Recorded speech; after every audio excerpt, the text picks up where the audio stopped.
Hai. We're back to another podcast. Tapi pembahasan kali ini bakal lebih ngedaging banget dan tajam banget nih Siva. Nah, bener banget itu. Kali ini kita bakal membahas tentang dinamika historis konstitusional, sosial politik, dan juga kultural. Nah, sebelum masuk ke pembahasan inti terkait dinamika penegakan hukum di Indonesia, itu masih sangat terbilang kompleks karena dipengaruhi sejarah konstitusionalnya seperti adopsi hukum kolonial serta realitas sosial politik yang beragam seperti adanya norma agama dan adat yang mengaruhi interpretasi hukum tersebut yang semuanya bertemu dalam konteks kontemporer. Dan menariknya juga, semua faktor itu bikin sistem hukum kita ini punya lapisan-lapisan yang saling bertabrakan tapi juga saling menguntungkan loh.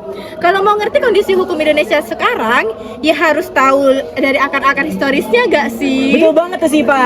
Maka dari itu, mari kita dengerin penjelasan lebih lengkapnya dari teman-teman kita yang lain. Let's go! Kali ini kita bakal ngobrolin tentang historis konstitusional di Indonesia.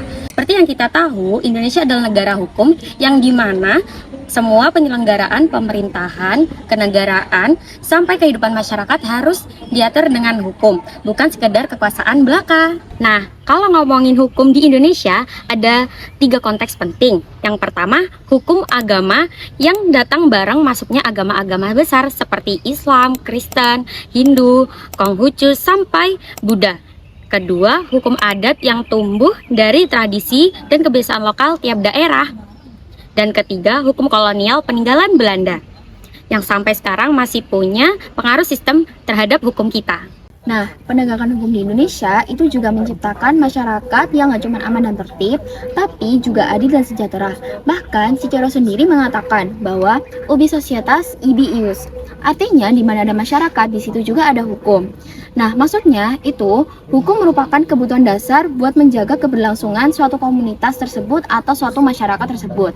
Tapi, kalau kita lihat dari perjalanan konstitusional di Indonesia, waktu selesai merdeka itu semua disusun dalam Undang-Undang Dasar 1945. Di mana undang-undang ini itu jadi dasar hukum tertinggi, tapi dia itu masih terbatas. Maksud dari terbatas itu kayak mereka tuh masih pakai aturan-aturan lama, bukan yang aturan baru. Aturan barunya tuh masih belum diubah gitu. Maksud dari demokrasi terpemimpin, hukum itu dia jadi tunduk sama presiden, jadi ngikutin arah kayak kepentingan politik. Masuk dalam orde baru, di periode ini hukum itu yang harusnya ngelindungin masyarakatnya malah jadi ngelindungin pemerintah di dalamnya. Reformasi 98, dia tuh hukumnya berubah. Ada lembaga peradilan itu diperkuat, terus bentuk namanya lembaga baru, yaitu KPK sama MK. KPK itu Komisi Pemberantasan Korupsi, sama MK itu Mahkamah Konstitusi. Dari sini kita tahu kalau hukumnya di Indonesia itu dia nggak statis, maksudnya itu dia berubah ngikutin dinamika sejarah sama politiknya. Lanjutkan materi yang kedua, yakni tentang sosial dan politik. Tujuan negara Republik Indonesia yakni melindungi seluruh warga Indonesia. Secara eksplisit dapat dinyatakan bahwa negara melindungi segenap bangsa Indonesia dan seluruh tumpah darah Indonesia, memajukan kesejahteraan umum, mencerdaskan kehidupan bangsa, dan ikut melaksanakan ketertiban dunia. Dalam pelaksanaannya, hukum itu harus bersifat adil. Kenapa hukum harus bersifat adil? Agar tidak menyebabkan munculnya keresahan pada warga karena adanya ketidakadilan tersebut. Oleh karenanya, hukum itu harus adil. Di Indonesia, dinamika sosial politik selalu bergandengan dengan perjuangan sejarah konstitusional yang bermula dari masa kolonial hingga era reformasi. Proses ini mencakup persoalan kedaulatan rakyat, hak asasi manusia, dan penegakan hukum yang adil.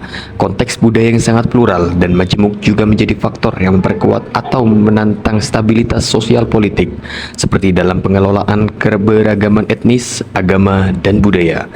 Intinya, dinamika sosial politik adalah medan di mana kekuasaan dan kepentingan masyarakat bertemu dan berinteraksi, membentuk fondasi bagi perubahan konstitusional serta dibingkai oleh konteks budaya yang kaya nilai dan norma. Memahami hubungan ketiganya penting untuk mengelola pemerintahan, membangun sistem hukum yang adil, dan menciptakan masyarakat yang harmonis secara sosial dan politik. Penelitian terkini menunjukkan bahwa dinamika ini juga tercermin dalam penegakan hukum di Indonesia yang melawan tantangan korupsi, ketidakadilan sosial, dan kebutuhan sistem hukum agar hukum dapat berfungsi secara adil dan responsif terhadap dinamika sosial politik dan reformasi kultural di masyarakat.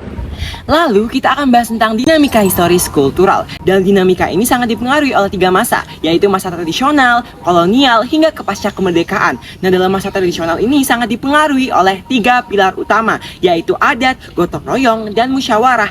Nah, ketiga pilar ini tidak berdiri sendiri, melainkan saling terikat membentuk sebuah fondasi sosial yang sangat kuat. Nah, dimulai dari adat adalah sebuah sistem norma, nilai, dan hukum secara tidak tertulis yang mengatur seluruh aspek kehidupan masyarakat tradisional, mulai dari ritual dan lain-lain. Nah, adat ini sebagai pengikat atau identitas di mana sebuah masyarakat itu memiliki ikatan. Nah, dalam konteks hukum adat, masyarakatnya itu disebut indigenous people, yang dimana kelompok masyarakat itu memiliki sejarah leluhur, identitas budaya yang sama, serta sistem pengetahuan dan nilai tradisional serta wilayah adat yang dikuasai secara turun-temurun.